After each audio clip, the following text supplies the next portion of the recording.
now been joined by William Byron, who will be our final desk availability here this morning before we kick off the NASCAR Media Bullpen for the NASCAR Cup Series. We will go ahead and open for questions. If you have a question for William, raise your hand. We're going to work to get a mic to you. We will start with Jeff, Greg, and go to Lee. Go ahead. Have you been able to get past last week and move forward in the playoffs? Yeah, I mean, just reflection and just looking at everything for a day or so, and then really just diving into Talladega and trying to look ahead, you know. And I feel like there's never a truer time to embrace, you know, 1 week at a time than now, and just really trying to dive into the details of this weekend and see how I can do a better job in the draft. And so far, I feel good about my preparation and feel like, you know, last spring was a good race for us. So yeah, I mean, definitely some, you know, a couple days kind of stewing on it a little bit, but then get past it and move on.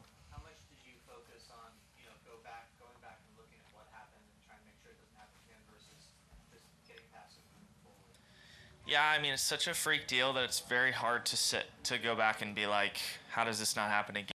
That, you know, Monday morning quarterback, had I known the situation and what was happening, you know, you can say, oh, would you react differently? Would you go right? Would you slow down quicker? Whatever. But in the moment, there were no signs that was happening. So in a split second like that, once you realize it was too late. But when you go back and you know that that's going to happen, it's a lot different to evaluate it and look at it. So you have to make sure you're not too critical of yourself in that instance, because you didn't have any expectation that was going to happen, and that's why it played out the way it did, and that's why it was such a violent crash, because it was they were inside the car, there was no sign, there was no wave, there was no difference in line.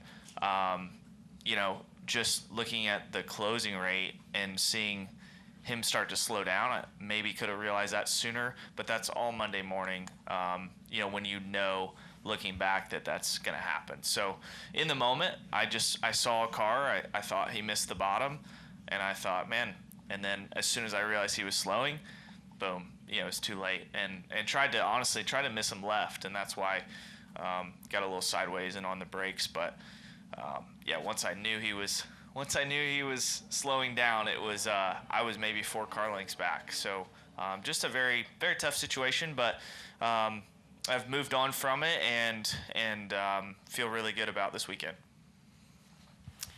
All right, Greg, go ahead. You kind of touched on the tag, Greg a little Forbes. You kind of touched on this in part of Jeff's answer. But 36 races a year, you're down to the last 3. You haven't had a break since Easter. You know, the grind's wearing on a lot of people, crew members and us kind of thing. But because of the nature of the playoffs, does the grind wear on you at all, or you just singularly focus on week to week and it doesn't really affect you because of the playoffs?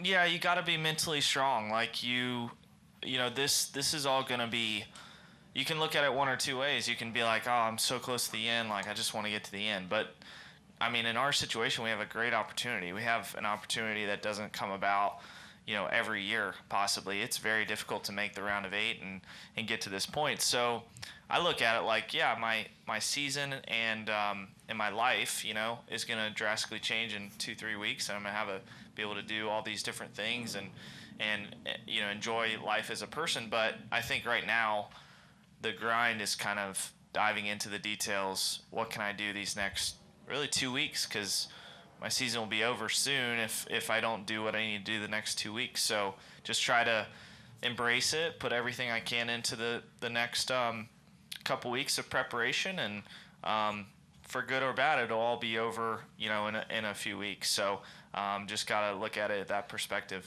Thank you. Mm-hmm. Lee Spencer, Sirius XM NASCAR Radio and CatchFence.com. Your average finish here in the last 5 races is 4.4. How did you get so proficient at running this track?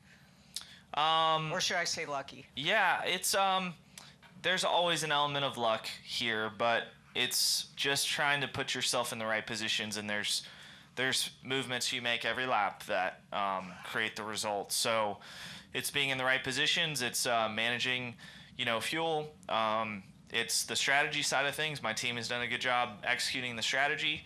And then when we get on the other side of the pit cycle, we've made good decisions. And I look at, I think the spring is the first time at Talladega that I felt like I had an opportunity to win and didn't win.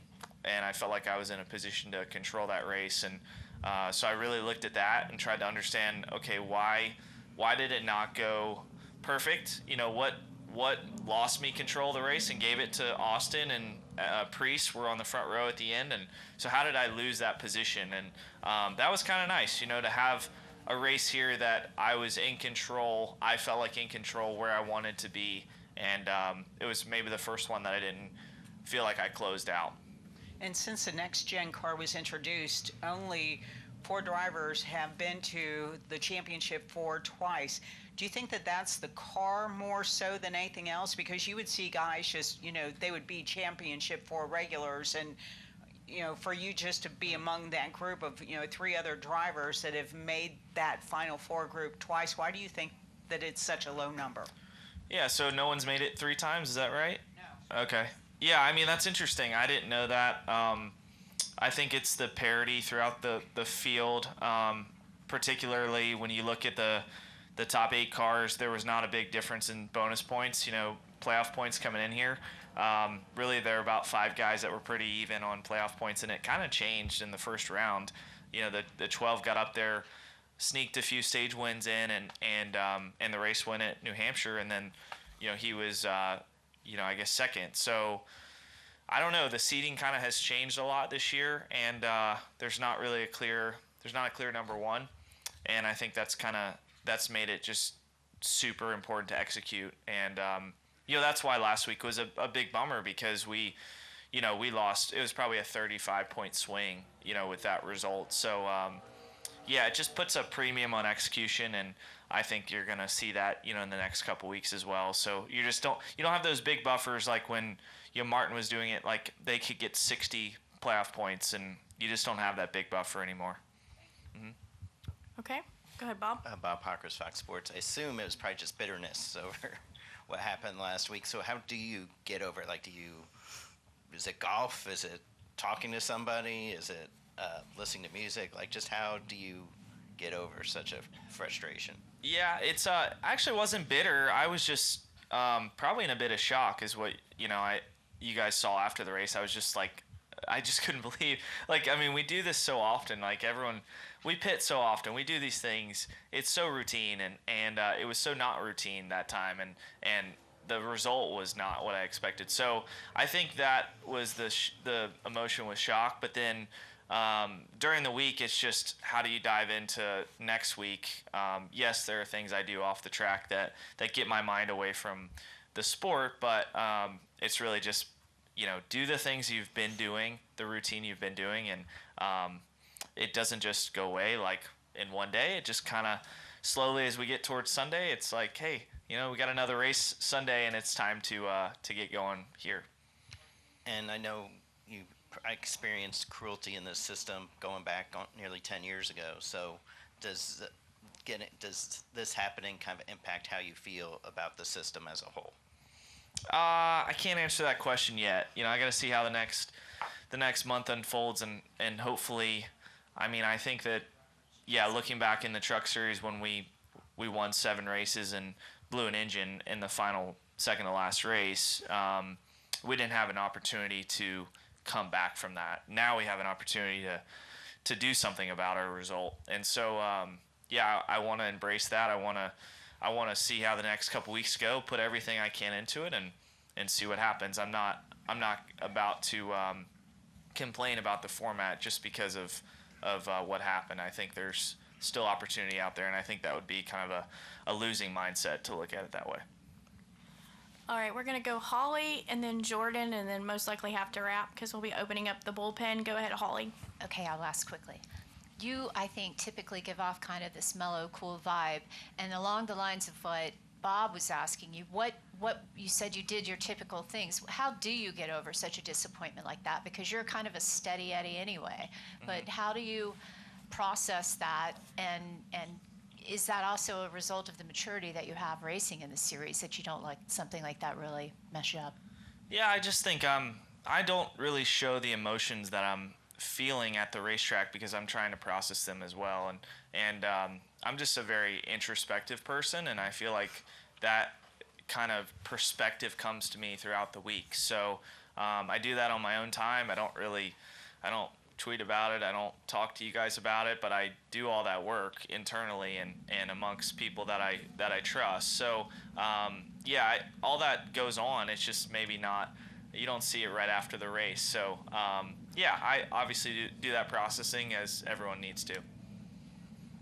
All right, Jordan, go ahead. Jordan Bianchi, The Athletic. How different is Martinsville in the spring to Martinsville fall? Because it doesn't always seem like there's a carryover from who's strong to one to the other. Yeah, it does seem like there's a big gap between those two races. You kind of make the mistake of trying to copy the spring a lot of times, and it doesn't work. So I think it's just one of those places you have to approach with an open mind. And, you maybe know how to get around that racetrack, and maybe you know how to crew chief that racetrack, but it changes every time. And it does seem like the weather and the tire changes have affected that, where the tire changes just enough or the weather changes just enough where the notes are obsolete. And I think it's such a short track. You're going around that racetrack so many times that the rhythm and cadence of it, just one small thing being off, changes the whole game. So we got to do our prep next week and really understand what we're going to face, but we probably don't fully understand the balance until we get there that weekend. You got a pair of Martinsville clocks. Where do you keep them? They're kind of scattered, but they actually worked for a minute, and I got excited, and now they don't work again. So I need to get that work done. What do you mean they don't work anymore? What's that? They don't work anymore? What do you mean? Yeah, they were working great. Like the sound, they were chiming, everything was great, and then they stopped. So I think the plug broke. I don't know, but I got to figure it out. It's a good off-season project. But one's in the living room, and one's upstairs. Mm-hmm. All right, William, thank you so much for your time. Best of luck this weekend. Thank you. Got excited. What do you mean by that? What's that? You said you got excited. Oh, it was nice to